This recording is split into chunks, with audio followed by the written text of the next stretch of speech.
reduce services, or we can sell or lease some assets. The choices we all make today have a critical impact on the future funding of vital projects right across the state. To help you join the conversation, the Queensland Government has launched this interactive website, so you can find out more and have your say. Just visit strongchoices.qld.gov.au. Authorised by the Queensland Government, Brisbane. Winter is no season to hide. Girls, it's time to be seen. It's so good for showing off your body shape. It makes you look very glamorous. Girls, you look incredible. This is how you get the look for less. You're watching PM Agenda. Good to have you with us this afternoon. Time to bring in our panel of politicians. We're joined by the Liberal member for Ryan, Jane Prentice in Brisbane, and in Adelaide, Nick Champion, the Labor member for Wakefield. Welcome to you both. I want to start on paid parental leave and the changes the Prime Minister has confirmed today. Jane Prentice, do you think that paid parental leave should max out at $50,000 or $75,000 for new parents? Well, David, I believe that this particular program is targeting those women in small business.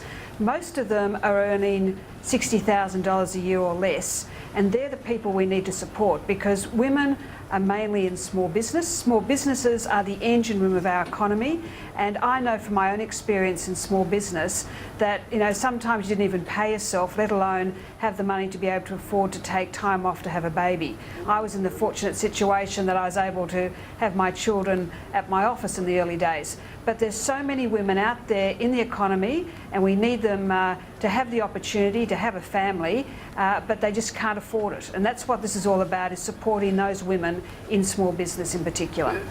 Okay, so are you happier with the changed scheme now, or did you prefer the original version that Tony Abbott proposed? No, I'm happy with the scheme because, as I said, 80% of the women are earning $60,000 or less. So you're glad he's made this change? I'm happy that he's made this change. Because it was originally too generous?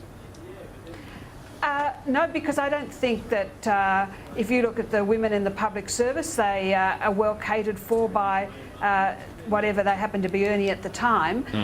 But the bottom line is that 80% of the women we're targeting with this program are earning $60,000 or less. So why are you happy he's made this change? Well, I think we'll find out tomorrow. Perhaps that the Productivity Commission has said if you're going to tighten your belt and try and fix the deficit that we've been left by Labor, that you also need to show restraint in other areas. And I would point out, though, that with the costings for this, everyone's not going to rush out and have a baby straight away. It's going to be a gradual thing. We're not going to be spending the money overnight as everyone downs tools and goes off to start a family. This will be something gradual, and we're just encouraging women in small business to have that opportunity. Nick Champion, are you happy the Prime Minister's made this change? Well, these changes are purely cosmetic. It doesn't save much money. They're, I guess, a bit of a token to throw to the Liberal Party backbench to prevent rebellion. But let's be clear, this is a big spending entitlement program, one that the nation can't afford at the moment, and one that runs, if you like, contrary to all of Tony Abbott's rhetoric before the election. We have these big spending programs, paid parental leave, direct action, which gives money to polluters in the vain effort to get them to reduce their carbon emissions. We know from economists' testimony to the Senate that won't work. So you've got a Prime Minister who campaigned against big spending government programs, but now is implementing them. But he didn't take this particular one to two elections. He campaigned for this one. Well, regardless of whether he campaigned or not, a lot of his rhetoric was about stopping big entitlement programs, stopping spending. And people are entitled, I think, to think that this is incoherent when applied with Liberal Party philosophy. And that's why it's causing so many problems within Liberal Party ranks. All right, well, let me ask you, though, about the point Jane Prentice makes here, that for those women in small business, they're not getting what those public servants get, and they're not getting what many in the big corporations get when it comes to paid parental leave. Those in small business on $60,000 or $70,000, this would be a genuine replacement wage leave scheme that their counterparts in the public service and some big firms get. Well, look, David. I guess if we're in different times and we weren't facing this sort of economic situation, you might be inclined to give a golfer's claps to the merits of the scheme. But yeah, we you put could in say place that about Gonski and NDIS, though, couldn't you? I mean, why don't women in small business deserve the same as those in public service? Well, the NDIS was paid for out of a levy and out of savings. Gonski was also paid for out of savings, and this is paid for out of a levy and savings too. Well, David, we've already put in place a paid parental leave a scheme which provides a modest benefit to people to have babies, and this, if you like, is a Rolls-Royce scheme, and it obviously is causing problems for the government because people are saying, well, why are you lumping taxes on us on one hand and then giving such exorbitant benefits to some on the other? Why are you cutting pensions and doing this on the other? And so this is a question, I guess, of priorities. Jane Prentice, let me ask you that. If the priority now is to try and rein in the budget, that everything, why go ahead with this at all right now? No, it was a commitment by the Prime Minister to women, particularly women in small business. Now, thanks to the legacy that Labor has left the coalition, which is untold debt through spending more than they had, we now have to fix the economy. Now, the first step of that is to fix the budget. And that's why we've got to balance all these election commitments as well as the programs we want to see. Now, the first thing we've got to do is repeal the carbon tax. That's gone up to the Senate, the Labor Party, of course, voted against repealing it. So they're not interested in helping people who are finding it hard out there. Back on this though, if we can't afford, to keep the age pension where it is, keep family payments where they are, all these other cuts that are coming, how can we afford? Okay, but how can we afford this scheme, this generous scheme?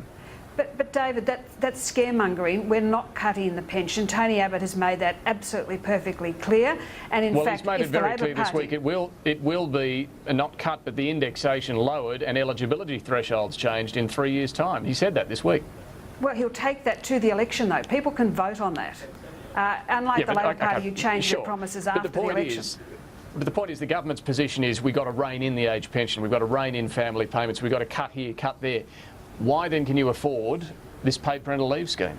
I don't consider this scheme overly generous. When you look at the women in small business who are actually paying tax to pay women in government agencies a much more generous scheme, I think it's a very reasonable price to pay to support these women who want to start a family.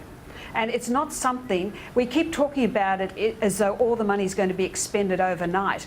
This is something that will be rolled out as people start a family. It's not a big ticket item overnight for the budget. It's something that will be there and available. I don't see every woman in small business between the ages of 18 and 35 downing tools and rushing out to start a family straight away. No, you're probably right on that. Let's take a break. Stay with us, though, because I want to turn to some of the other pre-budget speculation, including the idea of a levy or a debt tax to try and quickly fix the budget bottom line. We'll take a break. For viewers in New Zealand, New Zealand News is next for you here in Australia. PM Agenda continues. Stay with us. We all want our Queensland economy to grow stronger. And to prepare for growth, we're rolling out big plans for education, health and infrastructure right across the state.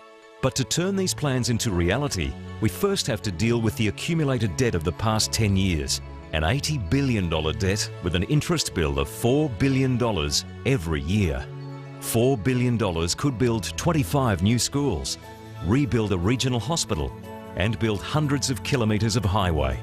To fix Queensland's debt and interest problems, strong choices have to be made. We can increase taxes, reduce services, or we can sell or lease some assets.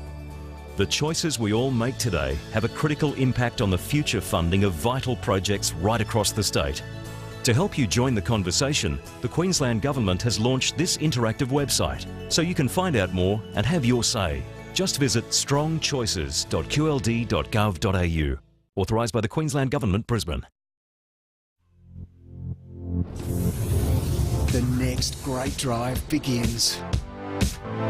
All new Mazda 3 has amazing ways to connect.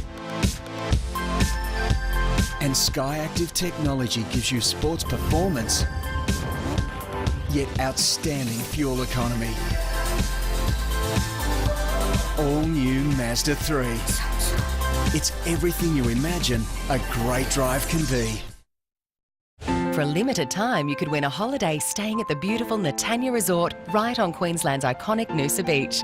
Simply buy a Revitive from these leading retailers and register your warranty to enter. Revive your day and escape to Noosa with Revitive. How much a driver's saving with Coles Car Insurance Price Beat Guarantee? I saved $463. I couldn't be happier. Jump online or call today to find out. Coles Little Red Quote.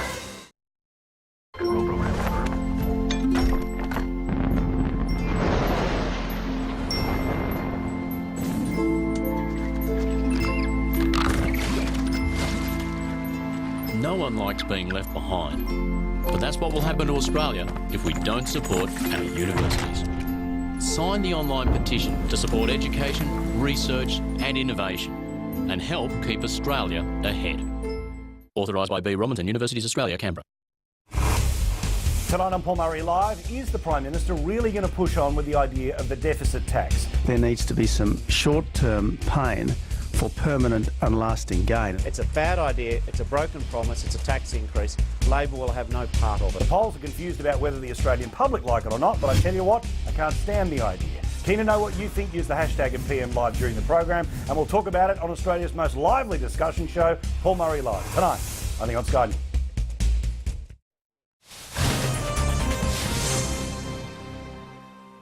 You're watching PM Agenda. More with our panel, Nick Champion and Jane Prentice, in just a moment. First, let's check the news headlines. Here's Helen Daly. Thanks very much, David. Prime Minister Tony Abbott has been forced to scale back his generous paid parental leave scheme.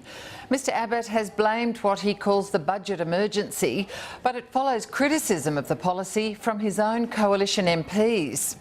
The decision means the maximum payout for 26 weeks leave will now be capped at $50,000 when it's introduced. As the underwater search for the missing Malaysian airliner intensifies, it could also take a dramatic shift. Retired Air Chief Marshal Angus Houston has told Sky News that claims the flight MH370 might be in the Bay of Bengal should be looked into. An Adelaide technology company says it may have detected debris from the plane 5,000 kilometres from the current search area. Optus has confirmed it's cutting 350 jobs to save money and become more efficient. The news is worse than expected for staff following reports yesterday that 200 jobs were facing the axe. The company says it'll consolidate roles in a number of corporate functions, but some workers will be made redundant in the next few weeks. Australia's second largest telco has already been reducing staff numbers over the past 18 months. A key election for a new Iraqi parliament is underway amid a massive security operation. It comes as the country continues to slide deeper into sectarian violence, more than 2 years after US forces left Iraq. Hundreds of thousands of troops and police have fanned out to guard voting centres in what is also the first nationwide ballot since the 2011 American pullout. Much-loved television newsreader Ian Ross is being remembered as a warm, generous and a loyal friend. The TV veteran died after a short battle with pancreatic cancer. He was 73 years old. Ross worked for both the 9 and the 7 networks in a media career spanning half a century. Ian Ross is survived by his 3 children, 8 grandchildren, his ex-wife and his partner of 22 years, Gray Bolte. In sport, Andrew Demetriou's reign as AFL CEO will end much sooner than he'd planned. The AFL Commission has decided to install his successor, Gillan McLachlan, in June rather than at the end of the season. McLachlan, the current Deputy Chief, beat 100 other candidates for the top job. And tomorrow's forecast around the nation: cold morning in the southeast, showers in the east and the south, dry in the west. That's it from the newsroom, David. Back to you. Helen, thank you very much. We're talking this afternoon to Labor MP Nick Champion, the Liberals' Jane Prentice. Let's get back to them now and turn to some of the, the particular budget focus in the last couple of days, the idea of a levy or increased tax temporarily on middle and high income earners to try and bring the budget under control faster. Jane Prentice, do you think it's a good idea? Well, it is speculation. Let's make that very clear, David. I think a lot of people out there think it's been announced, but all I can see is that Terry McCrann wrote an article and it's gone from there. Look, the bottom line is we have to do something about the debt. Australia is now paying $10 billion a year in interest only. That is completely wasted money, and it's money that's putting us at the mercy of overseas markets and the people we're borrowing from. Now, we could do so much more with that money if we could get rid of the debt. And so I think that nothing's off the table. I have to say my response in Brisbane, in my electorate, has been that quite measured. People understand why we need to do it, but they're also insisting that we're also restricting our spending, which has been the problem for the last 6 years. Yeah, well, I was going to ask you, the feedback in your electorate, are people saying, yes, rein in spending, because that's what you said you'd do, but don't put up taxes because that's what you said you wouldn't do? Yes, I've got a mixed response. Obviously, there's some people think that $80,000 is sort of low for people who perhaps have one income for a couple with 3 children, but then they think it's not unreasonable if it's a single income earner. But the actual cost of the levy isn't very high if it means we're going to completely get rid of that debt over 4 years. So there's been general understanding of it. I think people also understand, or need to, that it is speculation, that it's a conversation we have to have about what can we do to actually have a big impact on that debt. But in a political sense, I mean, it would be a broken promise. There's no getting around that. Are you worried about breaking a promise like that? I think a lot of people understand what has to be done. I mean, in the long term, it's going to be of benefit. The sooner we pay down the debt we've got, the sooner we can get the economy working again, and that'll be better for everyone. So, but don't people want to be able to trust what their politicians say? We're not saying that it's happening. We're saying that it's out there for a discussion. I understand there's been no commitment by the government as to what we're doing. And the last time I looked, Terry McCrann isn't a member of the ministry. I think it was just an article that he was writing. But I mean, you know how these things go. It's been out there for a few days, and the Prime Minister has hardly ruled it out, let alone talked it down. Nick Champion, let me ask you: when it comes to finding savings or delivering a tough budget, do you think the wealthy should share the burden, and if so, how?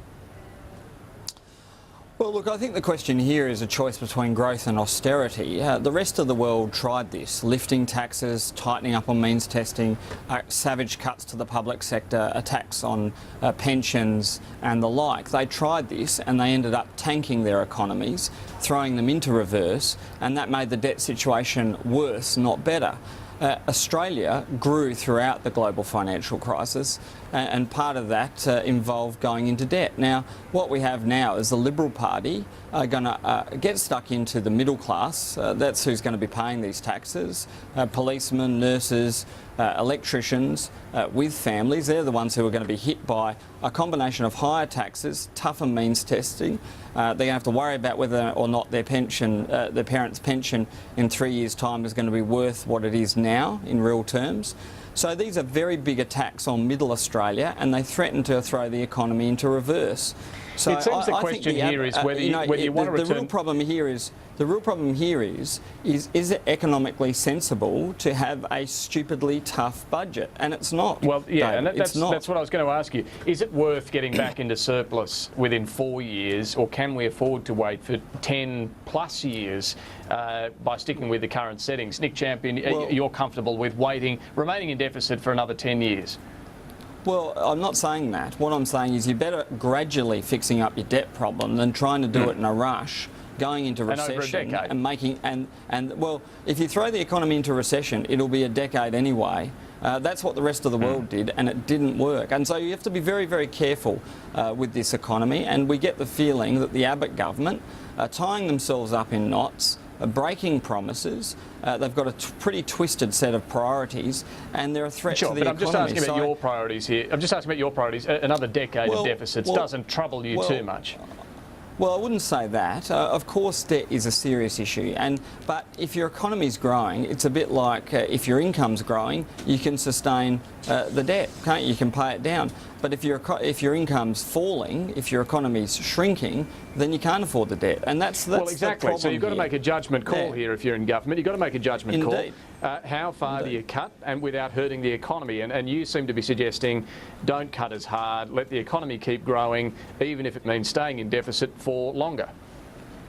Well, I would argue that you probably, if you threaten to throw the economy into recession, then you might get big deficits anyway. That was the experience around the world. They tried to cut their way, out of trouble, and they ended up exacerbating the problem, exacerbating the debt problem. Is that, Jane Prentice, is that a danger that you could send the economy into reverse gear if you cut too deeply, put up taxes, take all this money out of the economy? David, it's a balanced program, so it's not only cutting the deficit, it's also encouraging jobs and growth. So we've got to get rid of useless taxes like the carbon tax and the mining tax. We've got to get rid of red tape and deregulate in that sector. And we've already done that and saved $700 million, and we're committed to $1 billion a year. And then we've got to look at jobs, so infrastructure projects which have been announced by the Deputy Prime Minister, and also trade. And the Prime Minister just led a very successful trip to Japan and Korea and China, opening up more trade opportunities for Australia, which will benefit the job sector. So it's a combination, and we need to put all those things together, because his number one commitment to the Australian people was to fix the economy, and you can't fix the economy if you don't fix the budget. All right, we're going to have to wrap it up there. Jane Prentice, Nick Champion, good to talk to both of you this afternoon. Thanks so much for joining us. Thanks, David. Cheers. Thanks, Nick. We'll take a break, then see how the market's wrapped up. Sport with James Bracey, Stan Grant and Paul Murray. Stay with us.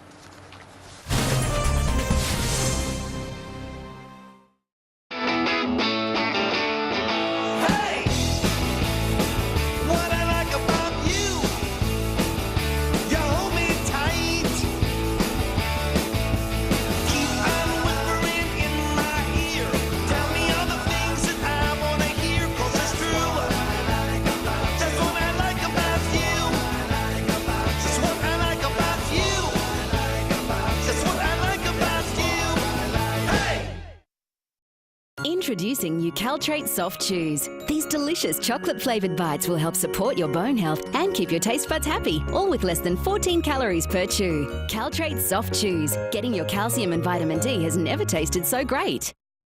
We all want our Queensland economy to grow stronger. And to prepare for growth, we're rolling out big plans for education, health and infrastructure right across the state. But to turn these plans into reality, we first have to deal with the accumulated debt of the past 10 years. An $80 billion debt with an interest bill of $4 billion every year. $4 billion could build 25 new schools, rebuild a region